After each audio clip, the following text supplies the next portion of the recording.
자, 위험과 수익률. 여기서부터 이제 시험 봅니다. 이렇게 보시면 돼요. 항상 투자의 목적은 이제 수익을 극대화시키는 게 목적인데요. 이 수익이 그냥 주어지는 게 아니고 투자마다 위험이 수반되기 마련이거든. 그래서 항상 우리가 투자를 할 때는 수익만 분석해서 투자를 선택하는 게 아니고 위험도 동시에 고려해서 투자를 선택한다. 만약에 어떤 투자니 수익은 높게 예상이 되는데 그 높은 수익을 획득하기 위해서 감소할 위험이 적다. 감소하는 위험은 적을수록 좋겠죠. 위험이 적으면서 수익이 높은 투자는 있으면 그게 가장 양호한 투자이겠죠. 그죠? 실제 이제 그런 투자를 선택하고자 하는 게 투자 선택 기법이겠죠. 자, 이 위험이 뭐냐? 이 위험의 이제 개념부터 정리를 해야 되죠. 위험은 기대 수익의 변동 가능성이다. 그러니까 내가 예상한 기대 수익률이 변화될 가능성을 위험이라는데 이 위험이 왜 수반될 수밖에 없느냐? 수익은 항상 언제 발생하죠? 미래에 발생하는데 미래는 어떻게 변할지 아무도 모른단 말이야.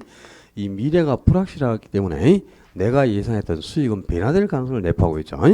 수익이 10%가 예상이 됐지만 실제 투자 후에 발생하는 수익은 10%가 그대로 나올 수도 있지만 5%밖에 안 나올 수도 있고 뭐 마이너스 5%가 나올 수도 있고 17%가 나올 수도 있고 그렇죠. 항상 예상했던 이 기대 수익은 변화될 가능성을 내포하고 있죠. 미래가 불확실하기 때문에 예상한 수익이 변화될 가능성을 위험이란단 말이야. 그럼 예상 수익이 변화를 해버리면 이 기대 수익하고 실제 투자 후에 발생하는 실제 수익은 달라질 수 있다 이 말이죠. 이 기대 수익과 실제 수익이 차이가 날 가능성을 위험이란다. 왜 위험이 존재한다고? 미래가 불확실하기 때문이다. 그런 뜻이죠. 그죠? 자, 위험의 개념을 먼저 정리해 놓고 그리고 우리 부동산에 투자했을 때 발생할 수 있는 위험에는 어떤 게 있느냐? 부동산 투자 위험의 종류 당연히 정리를 하고 있어야 돼요. 첫째가 이제 사업상 위험, 그리고 두 번째 금융상 위험, 금융 위험, 세 번째 법적 위험, 그 네 번째 인플레이션 위험, 다섯 번째 유동성 위험. 크게 이렇게 다섯 가지 정도로 나눌 수 있는데요. 이 사업상 위험이 가장 중요한 위험이죠. 사업 자체의 수익성에 관한 위험이니까 가장 중요한 위험이고요. 그러니까 수익이 변동될 위험, 이런 위험을 바로 사업상 위험, 뭐 경영 위험이라고 하는데요. 수익성의 변화가 올 수 있는 위험, 이런 위험을 사업상 위험이라는데 이 사업상 위험에도 시장 위험과 운영 위험과 위치적 위험이 있습니다. 이제 시장 위험은 시장 상황 자체에서 야기되는 위험이죠, 그죠? 뭐 경기 변화라든가 인플레이션과 같은 시장 상황 자체에서 야기되는 위험이니까 이거는 누구도 피할 수가 없는 체계적 위험에 해당하는 겁니다. 그리고 운영 위험은 개별 투자의 특성에서 야기되는 위험으로 효율적으로 투자를 쓴다면 피할 수가 있어요. 이런 위험이 비체계적 위험에 해당하는 거죠. 운영 위험은 운영의 묘를 살리면 얼마든지 제거가 가능하고 피할 수가 있다. 이런 위험이 비체계적 위험이고요. 위치적 위험은 위치가 고정되어 있잖아. 부동산이라는 특성 때문에. 그래서 한번 위치 선정에 실패를 해버리면 손실이 크게 올 수밖에 없죠. 이렇게 위치가 고정되어 있다는 부동산에 연유하는 위험이 위치적 위험이 되겠네요. 구분할 거는 뭐 시장 위험하고 운영 위험을 비교하고 이런 게 중요한 게 아니고 이 시장 위험이나 운영 위험이나 위치적 위험은 사업상 위험에 포함이 되는 겁니다. 수익성의 변동을 줄 수 있는 사업상 위험에 시장 위험이나 운영 위험, 위치적 위험이 있다. 그걸 기억해 두는 게 좋아요.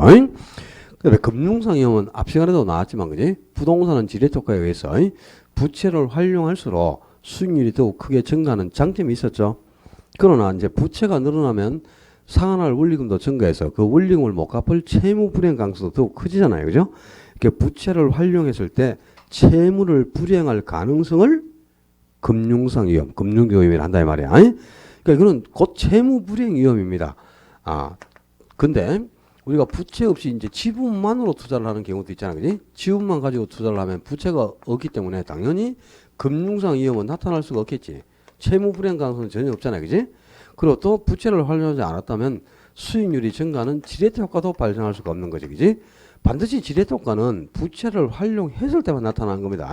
그래서 전액 지분으로 자기 자본만으로 투자하는 경우에는 금융상 위험은 제거할 수 있어요. 금융상 위험은 나타나지 않으니까 금융상 위험은 제거할 수 있지만 지렛대 효과를 기대할 수도 없다. 그런 의미가 되겠죠. 여기까지는 구분을 해놓고 있어야 돼.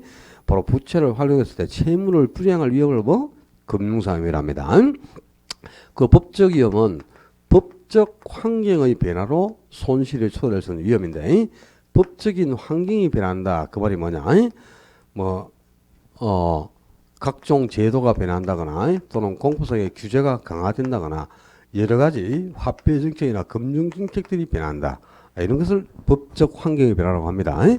조세 제도가 개정돼서 조세가 중과세 된다. 손실이 커지겠죠? 또 규제가 강화돼 가지고 토지를 이용할 수 없다. 역시 손실이 큽니다. 그지? 화폐 정책이나 금융 정책들이 변해서 이자율이 상승한단 말이야. 그럼 이자율이 상승하면 이자 부담이 가중됨으로써 손실이 오는 거죠. 이런 점이 대표적으로 법적 위험에 해당합니다. 그러니까 여러분들이 저번에 지난주 내가 모의고사에서 냈었는데, 그지? 금융 정책의 변화로 이자율이 상승하는 것은 금융상 위험의 예의다. 이래갖고 틀리게 냈더만은, 그죠? 그거 내가 3월달에 모의고사 낼 거라고 예의까지 해놓고 옆에 적어놨지. 3월 모의고사 나옴. 그래, 냈는데 또 틀렸지. 이거는 법적 위험이야. 금융상 위험이 아니고. 이자율 변화, 이 금융 정책이나 화폐 정책이 변한다는 건데, 이런 것은 법적인 환경이 변화된 겁니다.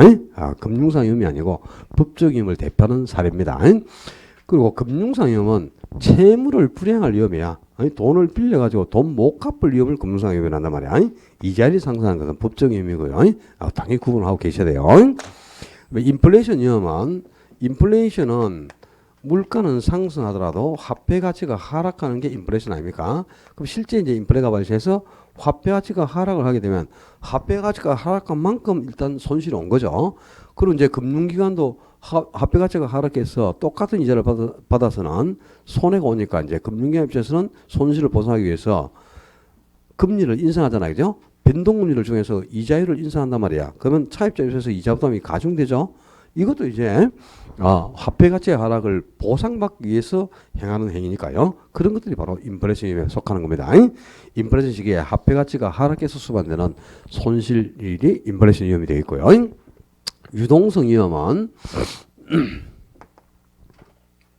이 정의를 하자면 부동산을 처분하는 과정에서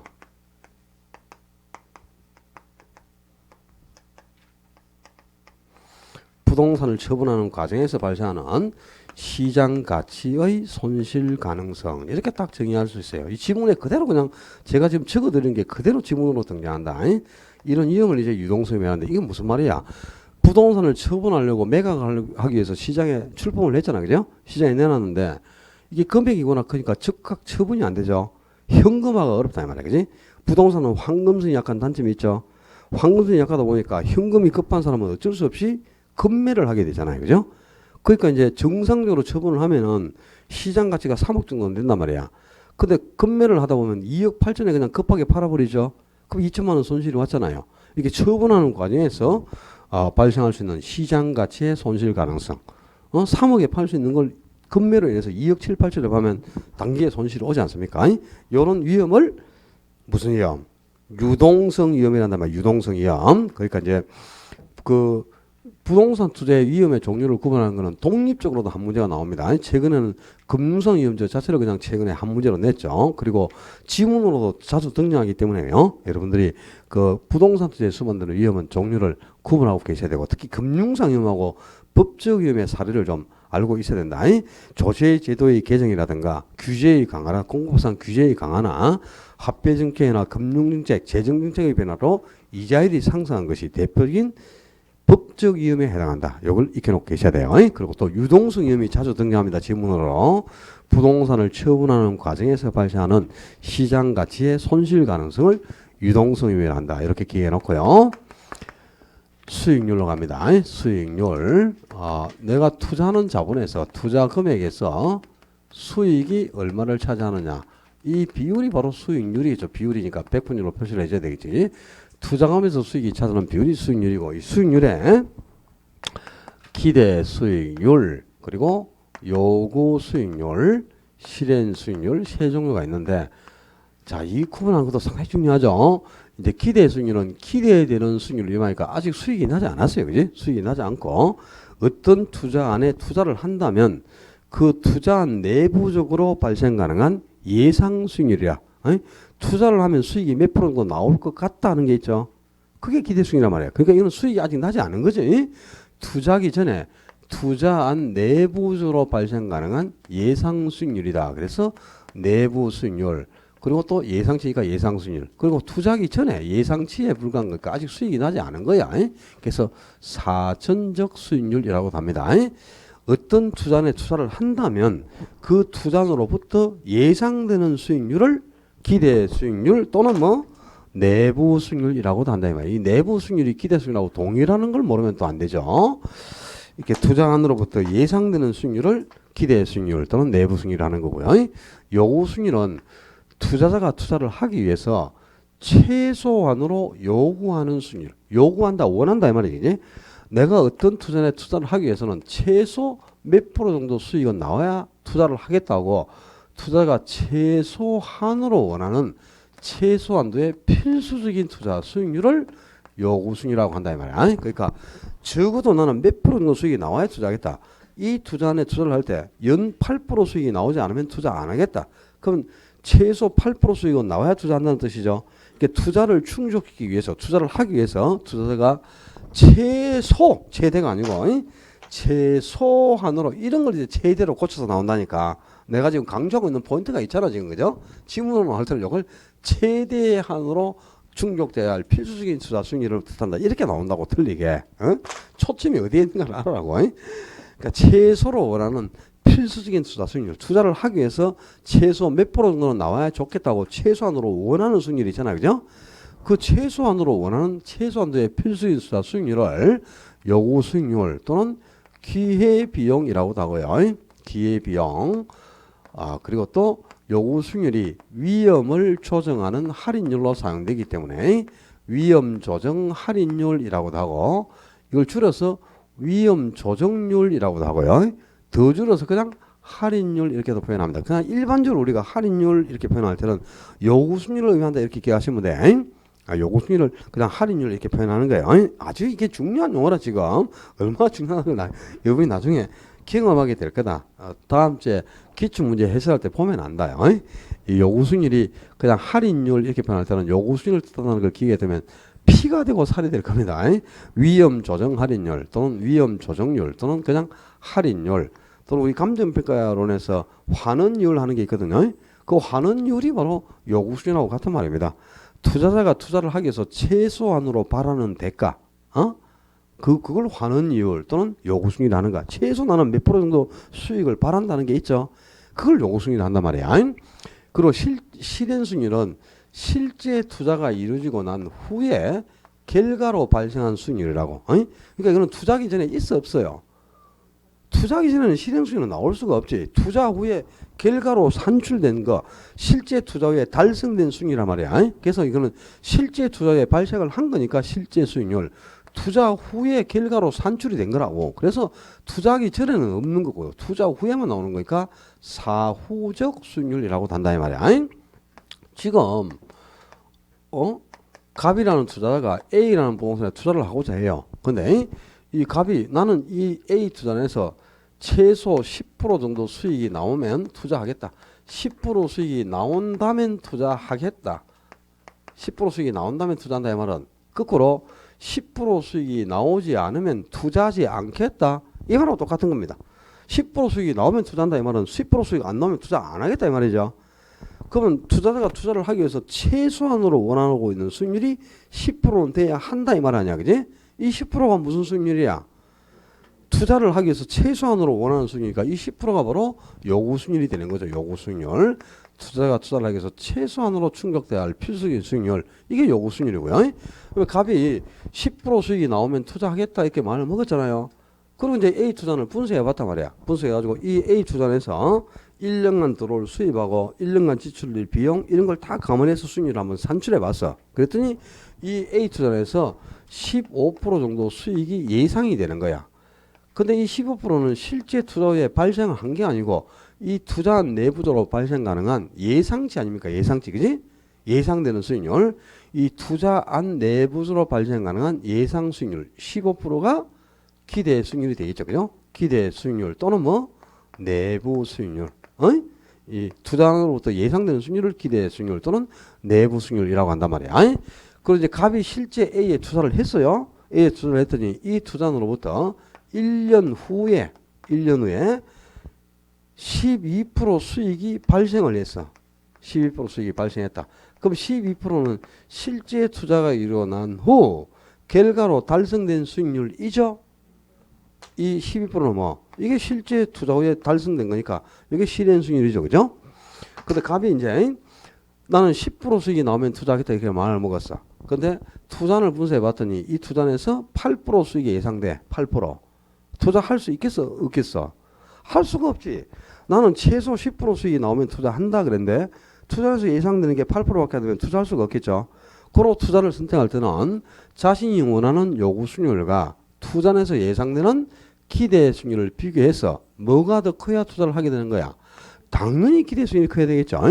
기대 수익률이 요구보다 크다면 투자를 채택하게 되고 반대로 요구 수익률이 더 크면 투자하지 않는다 이 말이다. 그지? 자, 요거는 이제 다 알고 있죠. 요구 수익률보다 기대 수익률이 크면 투자한다. 3적 동사도 알겠죠. 그죠? 근데 또 시험에 내면 또 틀리죠. 다음 중 투자자가 투자를 선택하는 경우는 이래가지고 요구 수익률이 기대 수익보다 작을 때 투자해야 돼 안 해야 돼? 안 한다고? 참. 요구 수익률보다 기대 수익률이 크다는 말이나 요구 수익률이 기대 수익보다 작다는 말이나 똑같은 말 아닙니까? 국어가 안 되나 그렇게. 기대 수익률이 더 크면 투자한다 이렇게 기억을 했거든. 근데 기대 수익보다 요구 수익률이 작을 때 그러면 그 말이나 기대 수익률이 크다는 말이나 같은 거 아니야? 그 당연히 투자를 해야지. 그죠? 무슨 말인지 이해가 안 되나 지금? 요구 수익보다 기대 수익이 더 클 때 투자하죠. 그럼 그 말을 다르게 바꾸면 기대 수익보다 요구 수익이 작을 때 투자하죠. 맞잖아. 요구 수익이 기대 수익보다 작다나 요구 수익보다 기대 수익이 크다나 같은 거 아닙니까? 근데 기대 수익이 요구 수익보다 클 때 투자한다. 그러면 다 알거든요. 근데 요구 수익이 기대 수익보다 작을 때 투자한다. 그러면 틀린 줄 알아. 똑같은 말인데 왜 그런 거 도대체? 네, 참내 희한하지. 거기까지는 이제 또 그러면 그것도 이제 알겠지. 기대 수익이 요구 수익보다 크다나 요구 수익이 기대 수익보다 작다나 같은 말이죠. 그때 투자해야 되죠. 그런데 요구 수익보다 실행 수익이 크면 투자한다. 맞아 틀려? 틀렸지. 근데 왜 맞다 하는데? 그거 직대 맞다고. 참. 요구 수익보다 실행 수익이 클 때 그러니까 그것도 투자하는 경우 하니까 그것도 답으로 찍던데요. 실행 수익률은 투자를 선택하는 단계에서는 나오지가 않았어요. 지금 투자를 할까 투자를 하지 말까를 선택하는 중이란 말이야. 그럼 아직 투자를 안 했잖아요. 투자하기 전이잖아요. 그럼 투자하기 전이니까 실현수익이 있나 없나? 없잖아. 실현수익이. 근데 없는 실현수익하고 어떻게 비교를 합니까? 나오지도 않은 실현수익인데 그거하고 비교를 해서 투자를 선택한다는 거는 논리 자체가 안 맞잖아 지금. 투자도 하기 전인데 실현수익이 없는데 왜 실현수익하고 비교를 하냐고. 그러니까 실현수익하고 뭐 요구수익을 비교해서 투자 여부를 결정하는 거는 논리 자체가 틀린 겁니다. 지문이 그냥 무조건 엉터리 지문이라고. 그러니까 이거하고는 비교를 해서는 안 돼. 반드시 투자 선택 단계에서는 요구 수익률과 기대 수익률을 비교해서 기대 수익률이 요구수보다 크면 뭐하고 투자하고 기대 수익률이 더 적으면 투자하지 않는다 이 말입니다. 오케이? 기대 수익이 클 때 투자, 요구 수익이 더 크면 투자하지 않는다. 투자 기준 한 개 정리했지? 투자 선택 기준은 뭐 7개, 8개가 있으니까 첫 번째 이제 투자 기준이 나왔고요. 요거는 당연히 기억을 해놔야 되겠고. 그다음에 지금 갑이 이 A 투자에 투자를 하고자 하면서 나는 최소 10% 수익이 나오면 투자하겠다. 이렇게 해서 자신이 최소로 원하는 요구 수익률을 10% 책정을 했죠. 근데 요구 수익률, 이 요구 수익률이 투자자가 투자를 하기 위해서 최소한으로 원하는 필수적인 수익률인데, 그지? 이 10%, 요구 수익률 10%가 어떻게 책정되는 거냐, 이 말이야. 자, 요구 수익률은 일반적으로 무위험률과 위험 할증률 두 가지로 구성이 됩니다. 이 무위험률을 그냥 순수 이율이라고도 하고요. 또 위험 할증률을 줄여서 그냥 위험률이라고도 하는 거야. 위험률, 위험 할증률, 순수율, 무위험률 다 같은 표현인데요. 이 무위험률, 순수율은 순수한 시간에 대한 대가. 위험 할증률은 위험이 할증됨으로써 높은 위험을 감수함으로써 얻어지는 위험에 대한 대가. 그러니까 이제 요구수는 시간에 대한 비용과 위험에 대한 비용 두 가지 비용으로 구성되어 있다. 이 말하고 같은 겁니다. 그러니까 무위험률은 말 그대로 위험 없이 위험을 감수하지 않고서도 그냥 순수하게 투자 후에 시간만 지나면 자동적으로 주어지는 수익률이 있다 이 말이야. 그러니까 이거는 위험하고 아무 관계가 없는 거야. 위험하고 아무 관계없이 그냥 시간만 지나면 저절로 주어지는 수익률이 있어요. 가장 대표적으로 이 요구수익률 중에서 무위험률을 대표하는 게 바로 뭐죠? 이게 정기예금 이자율이라. 정기예금 이자율. 지금 정기예금 이자율이 만약에 연 5% 정도 되죠? 그럼 투자자가 은행에 예금을 딱 해놓죠. 그럼 1년이라는 시간만 지나면 아무런 위험을 감수하지 않아도 5%만큼 이자는 딱 붙어 있잖아. 그죠? 이거는 위험을 감수해서 얻은 수익이 아니지. 1년이라는 시간이 지남으로써 저절로 주어진 수익률이죠. 이렇게 위험을 감수하지 않고서도 그냥 순수하게 시간만 흘러가면 자동으로 얻을 수 있는 수익률이 있다 이 말이야. 이런 수익률을 무위험률, 순수한 시간에 대한 대가다. 그래서 순수위율이라고도 하는 거예요. 그럼 이제 위험 할증률은 위험이 할증됨으로써 얻어지는 수익률이라는 뜻인데, 위험이 할증된다는 말이 위험이 계속 증가해 간다는 뜻 아닙니까? 그 위험이 증가하면 증가할수록 투자자는 높은 위험을 감수하겠죠. 높은 위험을 감수했는데 거기에 대한 보상이 주어지지 않으면 아무도 위험을 감수하지 않겠지. 이렇게 높은 위험을 감수한 대가로, 그 위험을 감수한 대가로 얻어지는 위험에 대한 보상을 위험 할증률이라고 한다 이 말이야. 그러니까 이 위험 할증률은 위험을 감수해야만 비로소 주어지는 수익률이죠. 위험을 감수하지 않으면 위험 할증률을 얻을 수가 없는 거죠. 고로 위험을 전혀 감수하지 않는 투자자는 위험 할증률은 얻을 수가 없겠죠. 이 위험에 대한 대가니까 위험 할증률은 얻을 수 없지만 무위험률은 그냥 투자 후에 시간만 지나면 저절로 주어지는 수익률 아닙니까? 고로 이거는 얻을 수가 있겠죠. 그러니까 위험을 전혀 감수하지 않는 투자자에게는 수익률이 없다 그러면 안 돼요. 수익률이 없는 게 아니고 수익률이 뭐로만, 무위험률로만 구성되는 거죠. 요구수익률이. 그죠? 위험 할증률을 얻을 수가 없는지 수익률 전체가 없는 건 아니다 이 말이야. 무위험률은 위험을 감수하지 않아도 투자만 한다면 그냥 시간이 흐르면서 자동적으로 주어지는 거니까 이거는 위험과 관계가 없다 이 말이야. 그러니까 위험을 전혀 감수하지 않는 투자자는 위험 할증률이 없다 그래야지. 위험 할증률을 얻을 수가 없어. 그러나 수익률 중에 뭐만, 요거는 얻을 수가 있는 거죠. 그리고 위험을 전혀 감수하지 않는 투자자는 무위험률만 얻을 수 있다 이렇게 되는 거다. 수익률이 없다 그러면 안 되고요. 수익률이 무위험률 한 개로만 구성되어 있다 이런 뜻이죠. 오케이? 수익률 자체가 없는 건 아니고. 무슨 말인지 알았어? 그 다음에 일반적으로 이제 요구 수익률은 무위험률하고 위험 할증률을 합친 거죠. 그런데 투자를 하고자 하는데 인플레가 예상된단 말이에요. 인플레가. 그럼 인플레이션은 나중에 화폐 가치가 하락하는 거기 때문에 실제 이제 투자 후에 인플레가 생기면 화폐 가치가 하락하면 그럼 손실이 수반되거든요. 그래서 그 손실을 미리 감안해서 예상 인플레율까지를 요구수익에다가 합쳐요. 요만큼 수익을 더 원하게 되는 거지. 그래서 이제 요구수익에는 예상 인플레율이 이렇게 반영이 됩니다. 즉 요구수익이나 예상 인플레율을 이렇게 합쳐주는 거죠. 이걸 피셔라는 경제학자가 명명했기 때문에 피셔 효과라고 하는데요. 용어 몰라도 상관없어요. 피셔 효과 자체를 뭐 시험에 내겠나 그런 건 아니고, 이제 여러분이 기억할 거는 일반적으로 요구수익률은 인플레가 예상되지 않을 때는 무위험률과 위험 할증률 두 개로 구성되어 있단 말이야. 아니 근데 인플레가 예상될 때는 요구수익률은 무위험률, 위험 할증률, 예상 인플레율 세 가지를 다 합쳐야 요구수익률이 되는 거예요. 그죠? 그 다음에 토요일날 모의고사 나왔던 지문 또 소개하는데, 우리 시험에 10번 시험이 나오면 8번 이상 늘 등장하는 지문이 있어요. 최근에는 계속 나오는 지문인데, 자 그것도 틀렸다고 찍은 사람들 잘 들어봐라. 요구수익률이 어떻게 구성된다 그랬노? 무위험률과 위험 할증률로 구성이 되어 있다 그랬잖아. 그지? 두 개로 구성이 되어 있단 말이야. 그러면 여기서 무위험률이 상승해도 요구수익률이 상승하는 요인이 될 것이고, 그지? 위험 할증률이 증가하더라도 당연히 요구수는 상승하겠죠. 이걸 이제 응용하는, 요구수익률이 어떻게 구성되어 있는가 구성을 묻는 거야. 그럼 지문이 이렇게 나오겠지. 무위험률의 상승은 요구수익률을 상승시키는 요인이다. 그래야 맞을 거 아닙니까? 무위험률의 상승은 요구수익률을 하락시키는 요인이다. 이렇게 나온다고 틀리게. 아니 무위험률이 상승하는데 어떻게 요구수익률이 하락합니까? 이 두 개를 합친 게 요구수익률이니까 이게 상승해도 요구수익률이 상승하고, 위험 할증률이 증가하더라도 요구수익률이 상승할 거 아니야. 그지? 안 그렇나? 무위험률의 상승은 요구수익률을 상승시키는 요인이다 그래야지, 하락시키는 게 아니고. 그지? 요구수익률은 무위험률하고 위험 할증률을 합친 거기 때문에. 알았어 이제? 늘 등장하는 지문이에요. 요구수익률의 상승은 무위험률을 증가시키는, 상승시키는 요인이 됩니다. 무위험률이 상승해도, 즉 그걸 또 다르게 바꾸면 이자율의 상승, 이 무위험률을 대표하는 게 이자율 아닙니까? 정기예금 이자율. 그럼 이자율이 상승하면 요구수익이 증가한다, 감소한다? 증가한다 그래야지. 무위험률이 상승했다는 말하고 똑같은 거니까. 그죠? 이게 이제 시험 지문이라 보시면 돼. 이자율의 상승 또는 무위험률의 상승은 요구수익률을 증가시키는 요인이다. 이렇게 해서 지문 한 개를 딱 기억해 놔야 돼요. 그 다음에 4번으로 가면 투자가치와 시장가치 하는 게 있는데, 뭐 이거는 투자가치와 시장가치 용어 자체를 묻거나 그렇지는 않아요.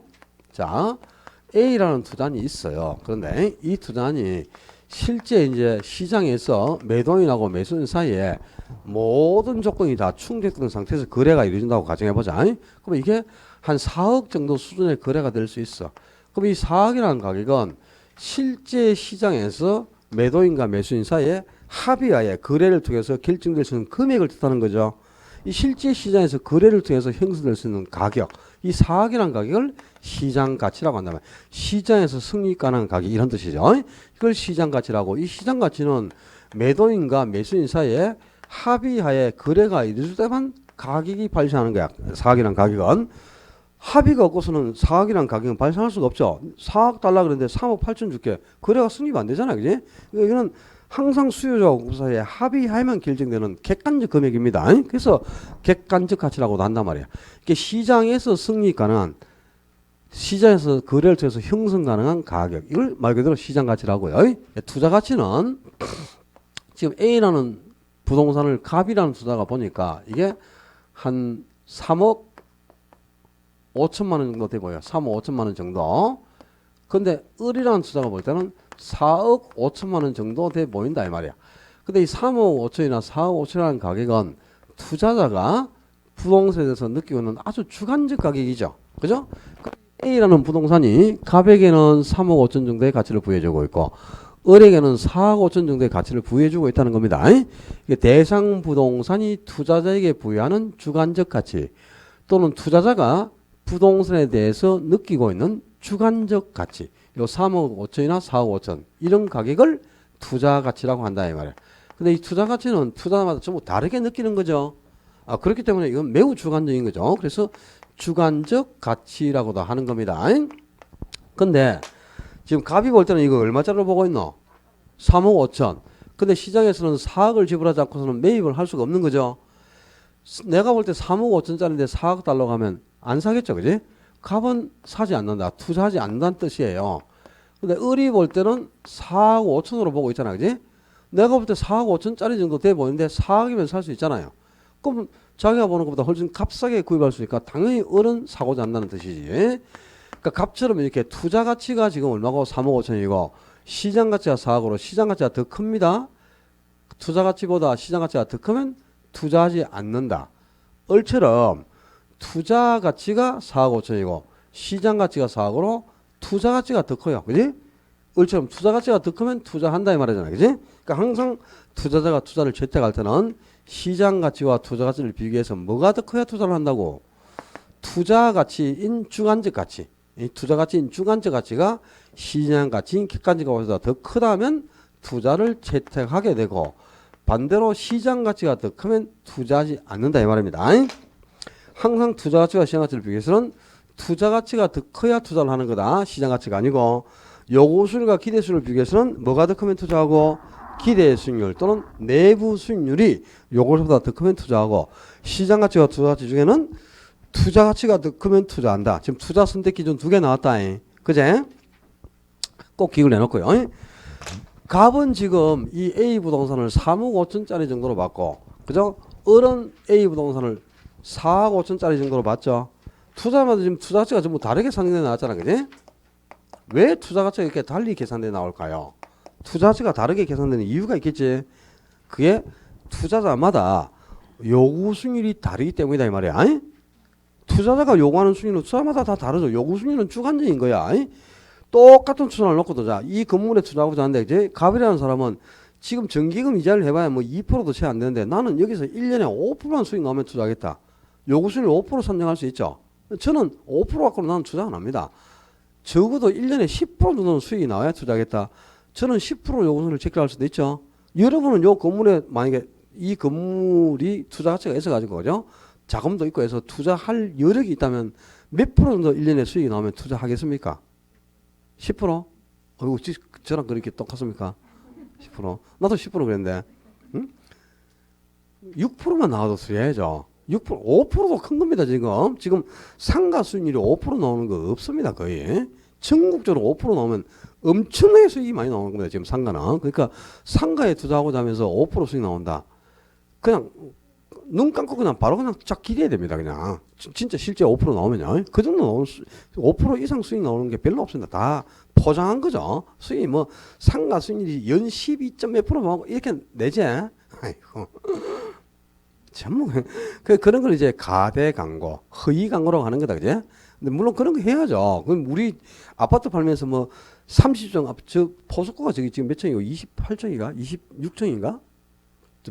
포스코가 28층인가 그렇죠. 근데 그게 3층이면 저층입니까, 중층입니까, 고층입니까? 저층이죠. 15층에 보통 10층을 기준으로 했을 때죠. 10층을 기준으로 했을 때 3층까지는 저층으로 봅니다. 10층짜리 아파트에서. 그리고 4층에서 6층 정도까지는 중층, 7층부터 10층 정도는 그냥 8층 정도에서 8층 이상은 이제 고층 이렇게 표현을 하거든요. 근데 3층이면 저층이잖아요. 그제? 저층 아파트 팝니다. 이렇게 냅니까? 그죠? 로얄층 이렇게 되는 거죠. 그죠? 로얄층으로 내야지, 로얄층. 수도꼭지 한 개만 갈아도 뭐, 부분수리 이렇게 하면 안 되죠. 올수리 이래가지고, 그죠? 올수리 이렇게 내야 되고. 그게 이제 허위 광고 아니야, 그지? 근데 그 정도는 광고에서도 다 용인해 주는 거거든요. 이제 우리도 광고를 할 때 원래 인터넷이나 학원 광고를 할 때 그죠? 최고 합격률, 최다 합격자 배출, 뭐 이런 거 있잖아요. 최고, 최다. 이런 용어를 쓰면 안 됩니다. 허위 광고로 보거든요. 나중에 이제 옆에서 누가 고발을 하죠. 증명을 해야 돼요. 왜 진짜 최고인지, 진짜 최고 합격률을 배출했는지 다른 거하고 비교해서 증명을 해보지 않으면 그냥 바로 가태로 맞는 거예요. 그렇죠. 그래서 이제 보통 못 쓰게 하는데 그 일반적으로 그 정도 수준에서는 사기라고는 볼 수가 없기 때문에 그렇다, 그죠? 그러니까 용인은 해주고 하는데 요즘은 광고에 대한 규제도 심해가지고 이제 광고 규제하는 것도 있습니다. 그런 것도 있고 뭐 조심 많이 해야죠. 근데 지금 투자 가치가 이렇게 달리 계산됐지. 투자자마다 요구 수준이 다르기 때문이라. 자, 투자 가치를 산정할 때는 투자한 자체에서 예상되는 수익이 있죠. 그 예상 수익을 자신의 요구 수익률로 할인을 한다 이 말입니다. 근데 이 요구 수익률이 상승하면 상승할수록 투자 가치는 낮게 산정돼 나오겠죠. 그죠? 예를 들어서 그죠? 1년에 예상되는 수익이 4천만 원이라고 가정해 보자 말이야. 4천만 원인데 요구 수익률이 10%예요. 그럼 투자 가치가 얼마입니까? 4억하고 계산이 되는 거죠. 10%면 10% 나올 때는 어떻게 하라 그랬다? 분자에 0을 하나 더 붙이면 된다니까. 어이. 근데 이제 예상되는 수익은 4천만 원 그대로야. 근데 요구 수익률이 5%입니다. 5%. 그럼 투자 가치는 얼마가 나올까요? 8억하고 계산이 되는 거죠. 8억. 이게 20% 같으면 2억하고 계산이 되는 거고. 5, 8, 40 아니야. 8억에 5%야 4천만 원 아니야. 아, 정말 진짜. 그 다음에 또, 그럼 요게 이제 20% 늘어봐. 요구 수익이 이렇게 20% 늘어난다. 그러면 2인원 사니까 이게 2억하고 계산되겠지. 이렇게 투자자마다 요구 수익이 이게 전부 다 다르단 말이야. 그지? 예상되는 수익은 똑같잖아요. 요 건물에서 투자하고 1년에 연 4천만 원 수익이 예상된다. 이건 똑같지. 근데 어떤 사람은 10%만 수익이 나도 투자하겠다. 어떤 사람은 나는 20% 수익이 안 나오면 투자 안 하겠다. 요구 수익이 전부 다르잖아요. 그러니까 투자 가치도 이렇게 전부 달리 계산이 나온다 이 말이야. 아니? 투자자의 요구 수익이 다르기 때문에 투자 가치는 전부 달리 계산된대요. 요구 수익이 상승할수록 투자 가치는 높아져요, 낮아져요? 투자 가치가 없죠. 요구 수익이 상승한다는 말은 좋은 걸까, 안 좋은 걸까? 요구 수익은 상승할수록 좋다, 하락할수록 좋다. 요구 수익률은 상승할수록 좋다, 하락할수록 좋다. 하락해야 좋겠지. 요구 수익이 그죠? 계속 상승한다는 말은 위험이 증가한다 이 말하고 똑같은 겁니다. 위험이 증가할수록 요구 수익도 상승하는 거죠. 위험이 증가하는 일반적으로 이 정기예금 이자율은 3, 4년에 한 번 변하는 거니까 변화가 없죠. 단기에는 변화가 없는데 위험은 투자마다 매번 변하는 것 아닙니까? 그럼 위험이 증가하면 증가할수록 요구 수익도 상승하죠. 요구 수익이 계속 상승한다는 말은 내가 보유하고 있는 부동산에 위험이 계속 증가한다 이 말하고 같은 거야. 위험이 증가할수록 좋습니까? 감소해야 좋은 거지, 그지? 그래서 요구 수익은 낮아야 좋아요. 환원율이나 요구수익률이 같은 건데 환원율이 높을수록 위험이 증가해서 좋지 않다 이 말이야. 그래서 요구수익이나 환원율은 낮을 수 있는데 이 요구수익이 증가할수록 투자치는 낮게 사는 게 나오죠. 좀 이따 나온다. 위험을 제거하는 방법 중에죠. 위험 조정 할인율법이 있거든. 그 위험 조정 할인율법이 요구수익률이 위험 조정 할인율하고 같은 편이라 그랬죠. 그럼 위험 조정 할인율법은 위험이 증가할수록 요구수익률을 높게 정한다 이 말이야. 위험이 증가할수록 요 위험 할증률이 계속 커지는 거죠. 그럼 요구수익률도 상승할 거 아닙니까? 그지? 그래서 또 나온다. 좀 있으면 위험이 증가하면 증가할수록 요구하는 수익률도 어떻게 된다? 증가한다 이 말이야. 위험하고 수익률. 위험하고 수익률은 무슨 관계 있다 그랬지? 비례한다. 위험이 증가할수록 요구하는 수익률도 증가해서 위험하고 수익은 항상 비례하고 있거든. 이걸 우리가 위험과 수익의 상쇄 관계라고 한다 그랬어요. 아니? 그래서 위험이 증가하면 증가할수록 요구 수익도 증가해서 위험하고 수익은 항상 비례하게 된단 말이야. 비례. 이게 위험하고 수익이 비례하고 있는 것을 상쇄 관계라고 하는 거죠. 그래서 위험이 증가할수록 요구 수익도 증가하잖아. 그지? 그럼 봐봐라. 위험이 높은 투자일수록 요구 수익이 높게 적용되는 것 아닙니까? 그럼 위험이 높아질수록 요구 수익이 높게 적용되면 투자 가치는 이렇게 낮게 산정돼 나오는 거야. 이렇게 해서 투자 가치를 낮게 평가해버리고 투자를 안 하게 되겠지. 이렇게 해서 위험을 처리하는 게 좀 이따 나와요. 위험 조정 할인율법 하는 게 나옵니다. 자, 이렇게 일반적으로 요구 수준은 무위험률과 위험 할증률로 구성되어 있다. 요구 수준이 어떻게 구성되는지 알아야 되고, 또 투자 가치는 예상 수익을 투자 가치로 이렇게 투자 가치는 예상 수익을 요구 수준으로 할인해서 구하는데, 투자자마다 투자 가치가 달리 계산되는 이유는 요구 수익이 투자마다 다르기 때문이다 이 말입니다. 근데 요구 수익이 높아질수록 위험이 계속 증가한다는 뜻이거든요.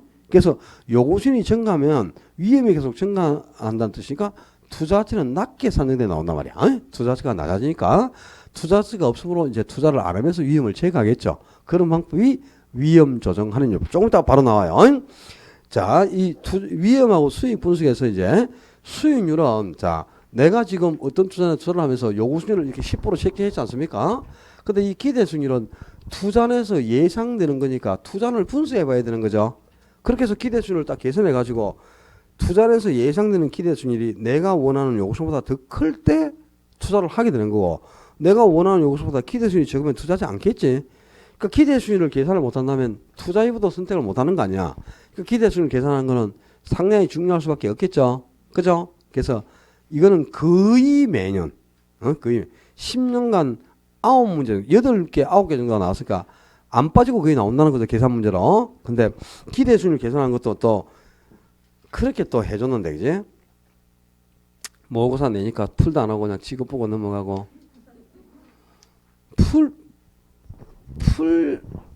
풀고도 또 답도 못 찾다, 그게 뭐. 못 푸니까 답을 못 찾겠지만은, 그래?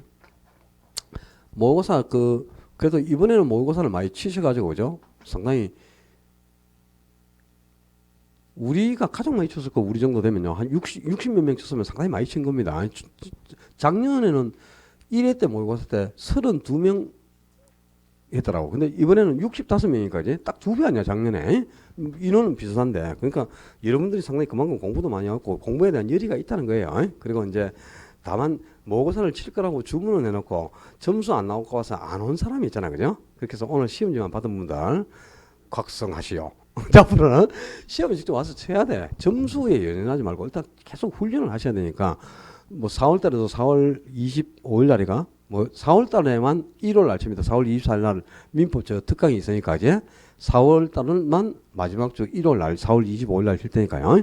그렇게 하시고 많이 응시를 하시기를 당부를 드리고, 이번에 모의고사 나온 거 기대 수익 계산하는 거 제가 모의고사 냈으니까 풀어줘야 되겠지. 가상적인 아파트 투자 사업의 예상 수익률 분포가 다음과 같을 때 기대 수익률을 계산하라. 그런데 이 상황을 세 가지 상황을 줬다. 비관적인 상황과 정상적인 상황, 낙관적인 상황을 주고요.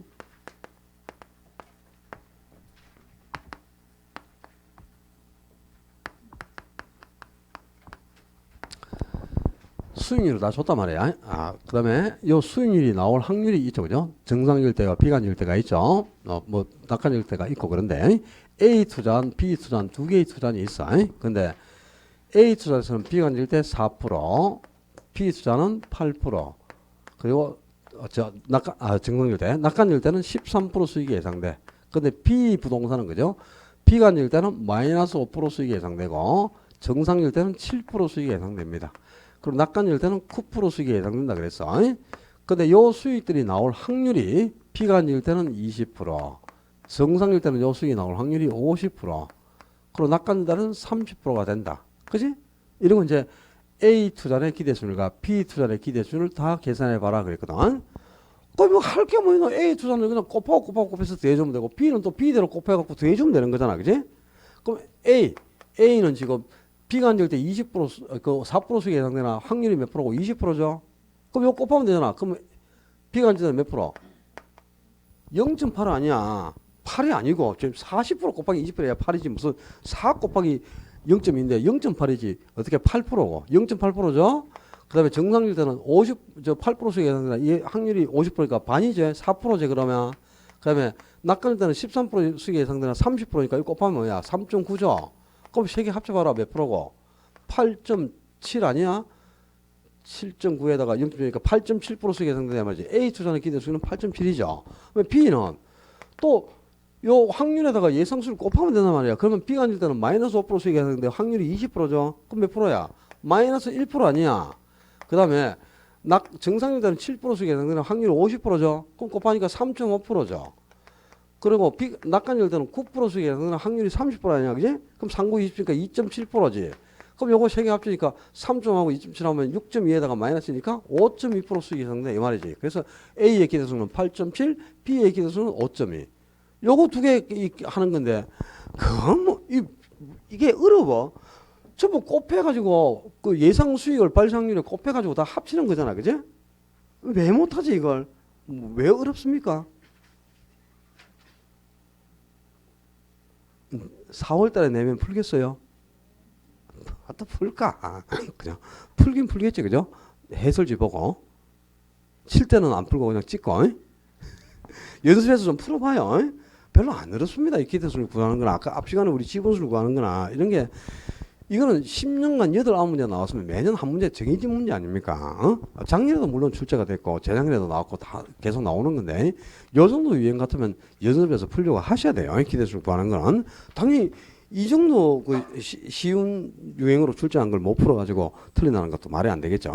기대수를 구하는 건 당연히 연습을 해야 되고, 285점, 위험과 수익 분수로 가요. 이제 위험이 아까 내가 예상한 수익이 변화될 가능성을 위험이라고 그랬는데, 위험을 어떻게 이제 측정하는가? 위험을 측정하는 지표도 있고 또 수익을 측정하는 지표도 있겠죠. 위험은 통상적으로 분산이나 편차를 가지고 측정합니다. 분산이나 표준 편차. 이 표준 편차 줄여서 그냥 편차 이렇게 표현하는데요. 분산은 표준 편차의 제곱이거든. 그러니까 표준 편차가 커질수록 분산값도 높게 나타나겠죠. 이 표준 편차나 분산이 크다 그 말은 수익의 변동 가능성이 워낙 높아서 위험이 높은 투자이다 이런 뜻이라. 그래서 분산이나 표준 편차는 0에 가까워야 되는 거죠. 분산이나 표준 편차가 0이면 위험이 전혀 없는 투자이다 이런 뜻이니까 이 분산이나 표준 편차는 0에 가까울수록 좋다. 통상적으로 위험은 분산 또는 표준 편차. 물론 변이계일 수도 있습니다. 그건 나중에 빈곤분사표에서 다루면 되고요. 분산이나 표준 편차. 그냥 줄여서 편차 그러면 분산 또는 편차 그러면 뭘 뜻한다? 위험을 의미한다. 위험을 측정한 지표니까. 그 다음에 수익은 기대 수익률로 수익을 측정하고요. 이 기대 수익률을 지금 우리가 계산할 때 가중치를 구해서 곱해가지고 평균을 냈죠. 곱해서 이제 합산을 냈잖아. 그죠? 이렇게 가중치를 구해서 평균을 내는 이런 과정을 가중평균이라 한단 말이야. 그래서 항상 수익률을 계산할 때는 가중평균을 내서 수익을 계산하니까 이 평균이라는 용어도 수익을 측정하는 척도가 됩니다. 그래서 평균이나 기대 수익률은 수익을 의미하는 용어고, 그리고 분산이나 편차는 뭘 뜻한다? 위험을 의미한다. 이렇게 기억해두면 돼요. 그리고 좀 전에 위험하고 수익은 무슨 관계에 있다 그랬지? 비례한다. 위험하고 수익이 항상 비례하게 되는데, 이 위험하고 수익이 비례하는 것을 상쇄 관계란다 이 말이야. 교재에 나와있죠. 왼쪽 페이지에. 위험과 수익의 상쇄 관계는 위험하고 수익이 비례하는 걸 뜻해요. 그런데 자, 이번에 또 모의고사 때 낸 거, 위험하고 수익이 비례한데, 이 위험은 체계적 위험도 있고 비체계적 위험도 있습니다. 그지? 여기서 피할 수 있는 위험이 무슨 위험이죠? 비체계적 위험이지. 그럼 비체계적 위험은 증가해도 이건 피해버리면 되잖아요. 피해버리면 되니까 감수할 필요가 없죠. 비체계적은 내가 피하면 되니까 감수할 필요가 없는 거야. 위험을 감수하지 않는다면 대가도 주어지지가 않습니다. 그리고 비체계적 위험은 아무리 증가해도 수익이 증가하지 않아요. 그런데 체계적 위험이 증가하면 이 체계적 위험은 피할 수 없는 위험이죠. 피할 수 없으니까 이건 전부 감수를 해야 되지. 그럼 높은 위험을 감수한 만큼 높은 대가를 원하기 때문에 요구수도 증가한다 이 말이야. 그래서 위험하고 수익은 항상 비례하는데요. 모든 위험과 수익이 비례한다. 그러면 큰일 나요. 모든 위험과 수익이 비례하는 게 아니고 체계적 위험하고 수익만 비례합니다. 비체계적 위험과 수익은 비례하지 않단 말이야. 비체계적 위험은 증가해도 피해버리면 되니까 감수할 필요가 없어요. 그로 대가가 주어지지 않아요. 그러니까 비체계적 위험하고 수익이 비례하는 게 아니고 체계적 위험하고만 수익이 비례관계에 있다. 이 체계적 위험과 수익이 비례하는 것을 뭘 한다고? 상쇄 관계라고 한다 이 말이야. 위험과 수익은 언제나 비례하는데 무슨 위험하고 수익이 비례한다고? 체계적 위험과 수익이 비례한다. 그걸 기억하는 그러니까 모든 위험과 수익이 비례한다 그러면 안 돼. 저번에 모의고사 때 체계적 위험과 수익이 비례하는 것을 상쇄 관계로 한다. 위험과 수익이 상쇄 관계는 체계적 위험과 수익이 비례한 것을 말한다. 옳은 질문 아닙니까? 복난 씨는 그거 찍어서 틀렸지, 그제? 나 알죠? 1번이 틀렸잖아요. 위험을 회피할수록 이 말이 위험을 감수하는 정도가 위험을 감수를 안 하려고 한다는 뜻이지. 그러니까 보수적인 투자자는 뜻인데, 자, 보수적 투자자하고 공격적 투자자 중에 누구의 무찰 복선이 더 가파르죠? 보수적 투자일수록 무찰 복선은 극갱선을 하면서 매우 가파릅니다. 그리고 위험을 많이 감수할수록 공격적일수록 무찰 복선은 완만하게 변하잖아요. 근데 반대로 냈잖아. 위험을 회피할수록 무찰 복선의 기울기는 완만하다. 틀린 거지. 위험을 회피할수록 이 말이 위험을 감수하는 정도가 크다. 보수적이라는 뜻이에요. 위험 회피도가 크다는 말이 위험을 감수하기를 꺼린다는 거다. 위험을 회피할수록 이 말이 위험 회피도가 높은 보수적 투자라는 뜻이니까 보수적 투자일수록 무찰 복선은 훨씬 가파르게 나타납니다. 완만한 게 아니고. 그래서 그게 1번 지문이 틀렸는데 그걸 전부 찍는 게 아니고 그것도 기출문제 풀면은 다 나와 있는데 그지? 아직 기출문제 집을 안 봤으니까 그래. 그런 건 이번에는 틀려도 되고 이제 4월부터는 틀리면 안 되겠죠 당연히. 자, 이게 위험과 수익이 비례하는데 위험과 수익이 비례하는 상쇄 관계는 무슨 위험과 수익이 비례한다고요? 체계적 위험과 수익이 비례한다 이 말입니다. 잊어버리지 말고요.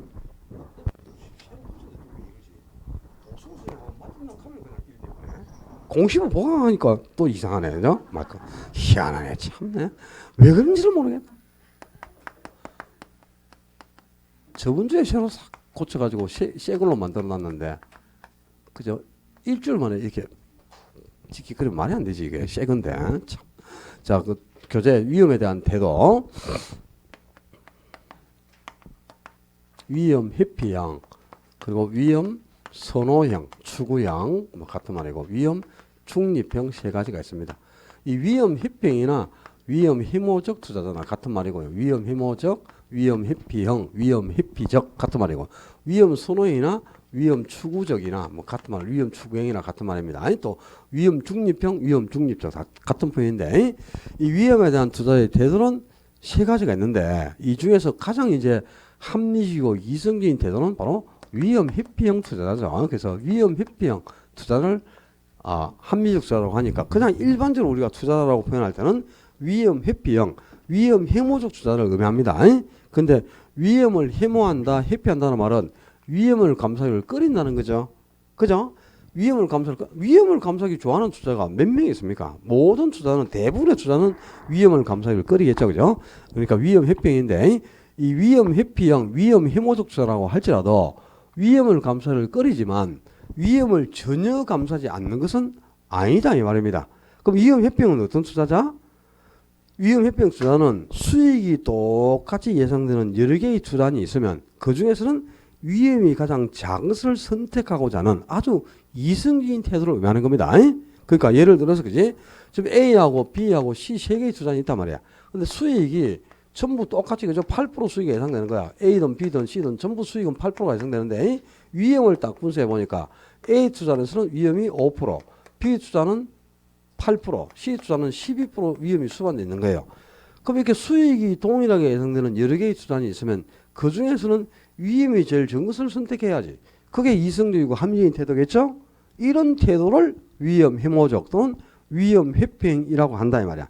그럼 위험 해모적 투자는 위험을 전혀 감수하지 않는 투자들을 말한다. 말이 안 되지. 위험을 감수하잖아 지금. 위험 회피행도 8% 수익을 얻기 위해서 5% 정도의 위험은 감수할 의사가 있다는 거죠. 그러니까 위험을 전혀 감수하지 않는 투자자가 아니다 이 말입니다. 아니? 위험 회피행을 위해서 위험을 전혀 감수하지 않는 것은 아니고 위험 회피행 투자도 위험을 감수해요. 언제 위험을 감수하느냐? 첫째, 5% 정도의 위험을 감수한다면 8% 정도의 수익을 얻을 수 있다는 이 말은 이 5% 정도는 충분히 감수할 유인책이 된다 이 말이야. 아니? 예상되는 수익보다 훨씬 더 적은 위험을 감수하고도 높은 수익을 얻을 수 있잖아요. 그죠? 그럼 이건 충분히 감수할 유인책이 되지. 이렇게 감수할 만한 유인책이 있다거나 또 위험이 피할 수 없는 위험이 있죠. 무슨 위험이라? 체계적 위험. 이건 피할 수가 없잖아요. 이건 전부 감수를 해야 되겠지. 이렇게 위험이 피할 수 없는 체계적 위험이거나 또는 감수할 만한 유인책이 있는 경우에는 기꺼이 감수하는 투자자. 그런 투자를 위험 회피형, 위험 해모적 태도로 한다 이 말이야. 286페이지에 위에서 8째 줄 동그라미 2번 지문 봐라. 위험 해모적 태도란 위험한 투자는 투자를 하지 않는다는 뜻이 아니고 감수할 만한 유인책이 있거나 또는 위험이 피할 수 없는 체계적 위험이라면 기꺼이 감수할 의사를 갖고 있는 그런 투자자를 위험 해모적, 위험 회피행을 한다 이 말이야. 그러니까 위험 회피행이 위험을 전혀 감수하지 않는 것은 아니다 이 말이죠. 알겠지? 그러니까 가장 이제 이렇게 똑같은 수익이 예상된다면 위험이 가장 작은 것을 선택하고자 하는 이성적인 태도를 위험 해모적이라 하는 거고요. 위험 선호적 투자는 위험 중립행과 마찬가지로 아주 비이성적인 태도를 갖고 있는 사람입니다. 그러니까 위험 선호형 또는 위험 추구형, 위험을 감수하기를 좋아한다 이 말이죠. 그러니까 위험 추구형은 높은 수익을 획득할 기회만 있다면 기꺼이 높은 위험을 감수해버리는 위험을 감수하기를 좋아하는 위험 애호적 투자를 뜻해요. 근데 이런 투자는 이성적인 태도는 아니야.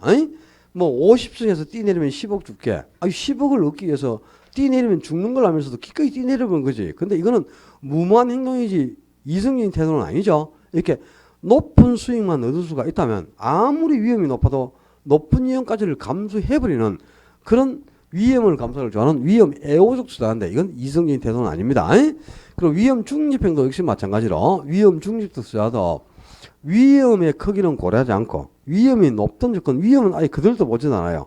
위험은 그냥 전혀 고려하지 않고 수익이 가장 큰 투자만을 선택하는 겁니다. 근데 이것도 이성적인 태도는 아니다 이 말이야.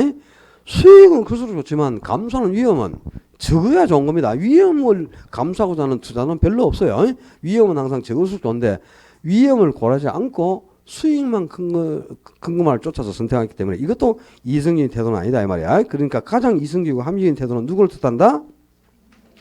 위험 해모적 투자자, 위험 회피행을 의미하는데 위험 회피행이란 위험을 전혀 감수하지 않는 투자자가 아니고 어떤 투자라고요?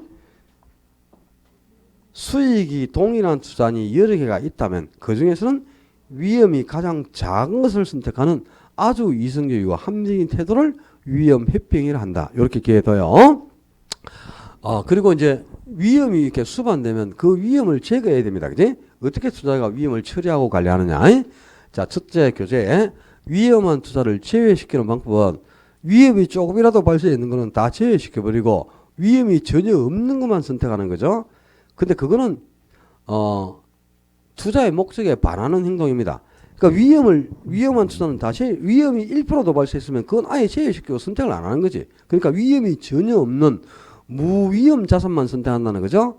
이거는 위험을 전혀 감수하지 않겠다는 의미하고 똑같죠. 위험을 감수하지 않으면 수익을 높게 얻을 수가 없잖아요. 위험하고 수익은 비례한데, 그지?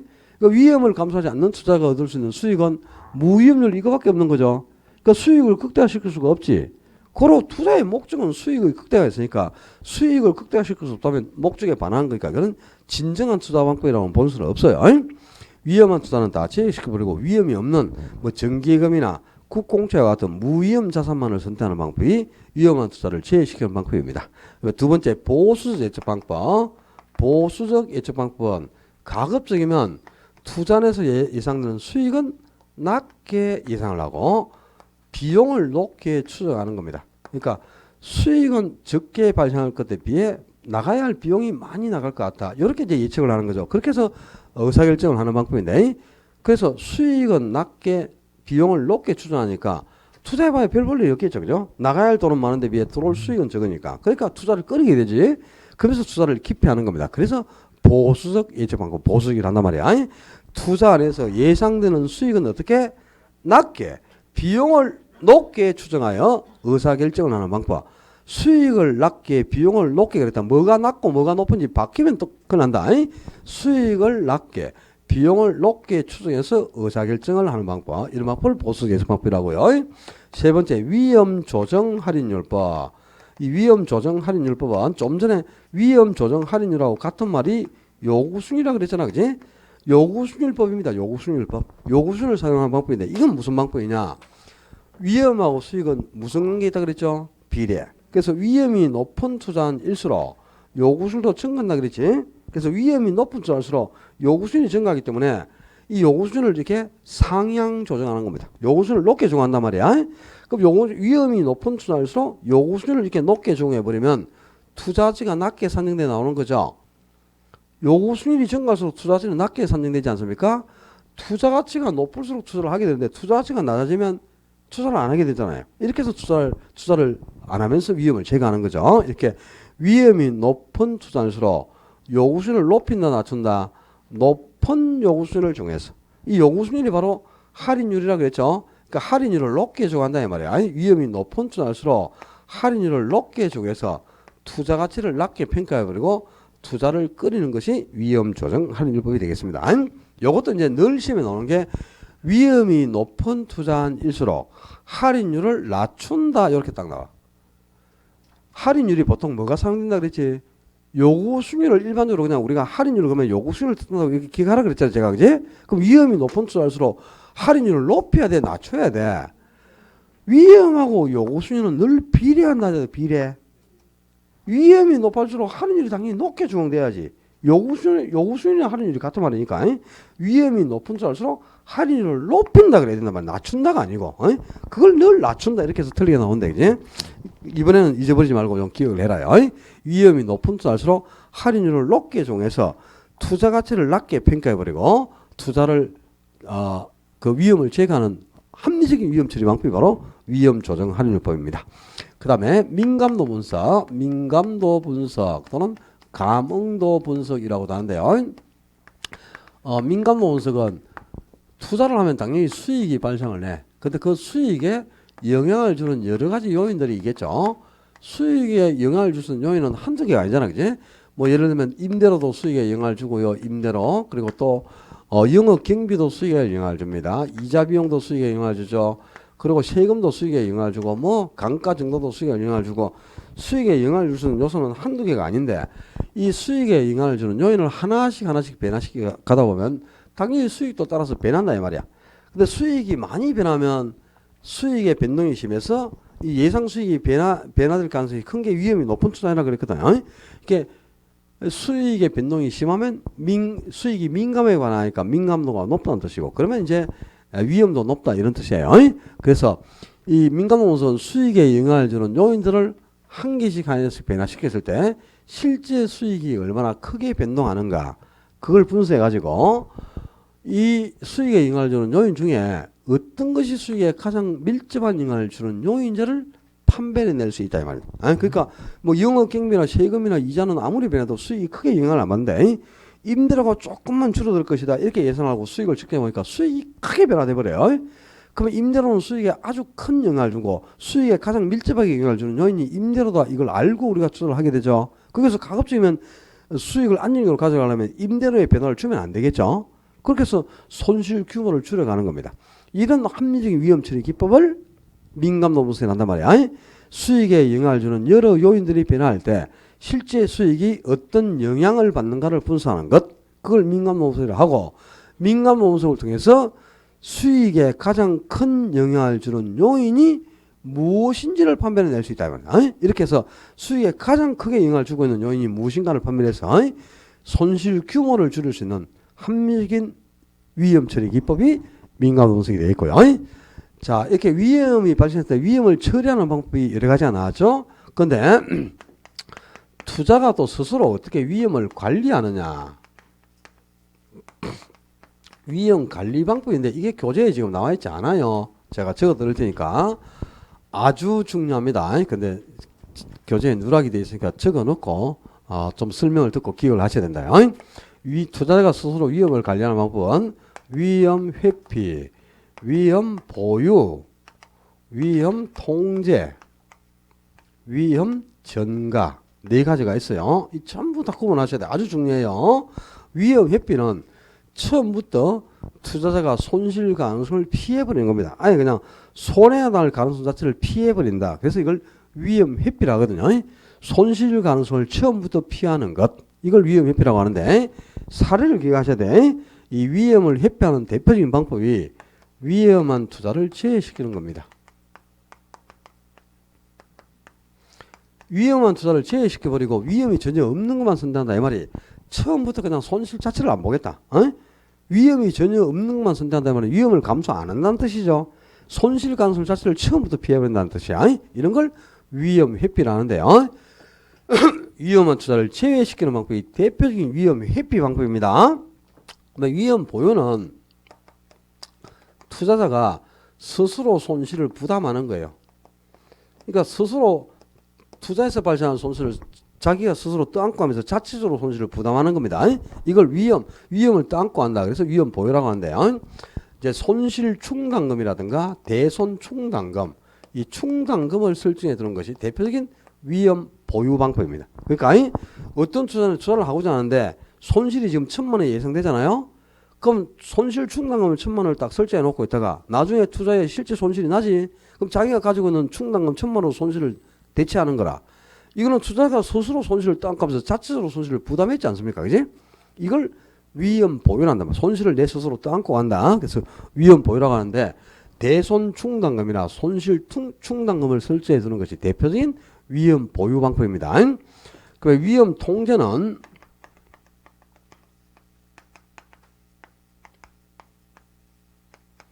손실 규모나 횟수를 줄이는 것.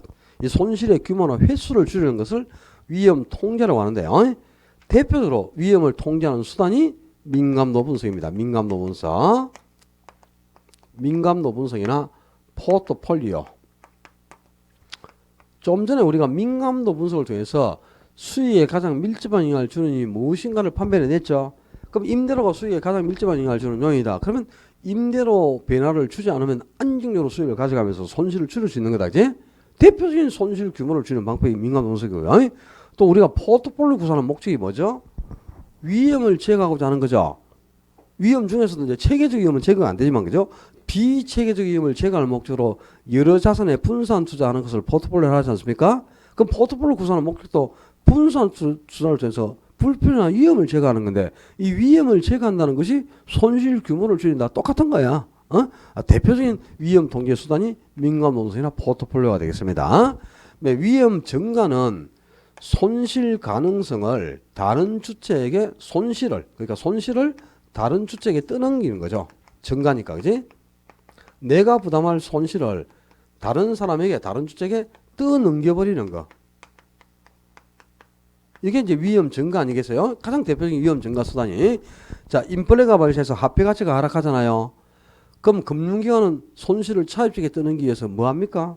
변동금리를 정하는 거죠. 그죠? 금리를 고정금리에서 변동금리로 바꿔버립니다. 그러면 임대인은 화폐가 하락해서 월세 받았는데 화폐가 하락하면 손실이 왔죠? 그럼 그걸 임차인에게 떠넘기기 위해서 뭐해? 임대료를 인상하는 거지. 임대료 인상이나 변동금리 대표적인 위험 증가 수단입니다. 또 주택 선분양도 미리 완공 전에 주택을 분양해가지고 건설업자가 부담할 손실을 소비자에게 떠넘기도 아닙니까? 그지? 선분양. 그리고 하청계약이라든가 하청계약이나 도급계약을 체결하게 되면 하청이나 도급을 받은 수급인에게 자신이 부담할 손실을 떠넘기게 되는 겁니다. 이것도 대표적인 위험 증가예요. 그 다음에 보험에 가입하는 거. 우리가 보험에 가입이 되면 사고가 났을 때 내가 부담할 손실을 보험회사에게 떠넘기지 않습니까? 그죠? 이것도 손실을 다른 주식에 떠넘겼죠. 그리고 제일 중요한 게 있어요. 이자율 서왑이라는 게 있습니다. 서왑. 들어봤나? 서왑. 들어본 적이 없나? 서왑. ing를 붙이면 뭐죠? 서왑핑이 되긴 좀 안 좋은 거죠, 서왑핑이. 어? 모르는 모양이네, 이제. 옛날에 서왑핑 때문에 문제가 많았잖아요. 막, 니 마누라, 내 마누라 바꿔가면서 사는 겁니다. 이게 서왑핑이다. 서왑이란 말이 교환한다, 이런 뜻이야, 교환. 바꾼다, 이 말이거든. 그래서 서왑핑 때문에 상당히 문제가 많은데, 사회적으로. 이자율 수합은 이제, 이런 뜻이죠. 금융기관이 이자율이 변동되면 손실 오잖아요, 그지? 그럼 그 손실을 차입자에게 떠넘기기 위한 수단이 대표적인 이자율 수합인데요. 자, 지금 시장금리가 계속 상승해 가고 있어요. 시장금리가 계속 상승하면 금융기관은 따라서 금리를 인상을 해야 되겠죠. 그럼 금리를 인상하니까 변동금리로 금리조정방식을 바꾸는 거야. 그리고 시장금리가 계속 하락하면은 금융기관이 금리를 인하해주면 안 되잖아요. 손실이니까. 그때는 이제 금리조정방식을 고정금리로 바꿔보는 거지. 금리를 낮춰주지 않으려고. 거기서 금리조정방식을 변동금리, 고정금리로 계속 교환해 가면서 이자율 변동의 위험을 차입자에게 증가시키는 가장 대표적인 위험 증가 수단 중에 하나가 이자율 수합입니다. 그러니까 뭐 요 위험 증가 방법은 여러 가지가 있죠. 변동금리라든가 뭐 임대료 인상이나 선분양, 또 우리 나중에 개발론에서 최대 가격 보전 계약하는 것도 있는데, 그것도 이제 개발업자가 시공사에게 위험을 떠넘기는 거거든요. 그런 것도 이제 위험 증가 수단이고 한데, 자주 나와요, 시험에. 10번 시험 치면 7, 8번은 꼭 등장합니다. 위험 관리 방법이. 근데 제일 중요한 게 위험한 투자를 제외시킨 것은 대표적인 위험을 회피하는 방법이에요. 위험 회피. 그리고 이제 위험 증가 수단이, 그죠? 이 변동금리라든가 임대료 인상, 선분양, 하청계약이나 도급계약, 이 뭐 보험에 가입하는 거, 특히 또 이자율 수합, 이런 게 자주 등장합니다. 그러니까 이제 주로 이렇게 나오지. 보험에 가입하는 것은 위험을 회피하는 방법이다, 이렇게 나와요. 안 그러면 또 위험한 투자를 제외시킨 것은 위험을 증가하는 방법이다, 이렇게 나온다고. 이 사례를 다 기억을 하셔야 돼. 아, 충당금을 설정하는 것은 위험 보유, 민감도 분석은 위험 통제, 그리고 요런 위험 증가 수단이나 위험 회피 방법은 꼭 기억을 해야 됩니다. 위험 회피하고 위험 증가에 대해서 주로 답을 굉장히 많이 요구하니까요. 위험 관리 방법은 다 사례를 가지고 구분이 돼 있어야 되겠어요. 위험과 수익 분석이었고, 287쪽이가 평균 분산법과 포트폴리오 이론. 칠판 좀 닦고요. 조금만 쉬었다 합시다. 조금만 쉬었다 할게요. 고생했습니다.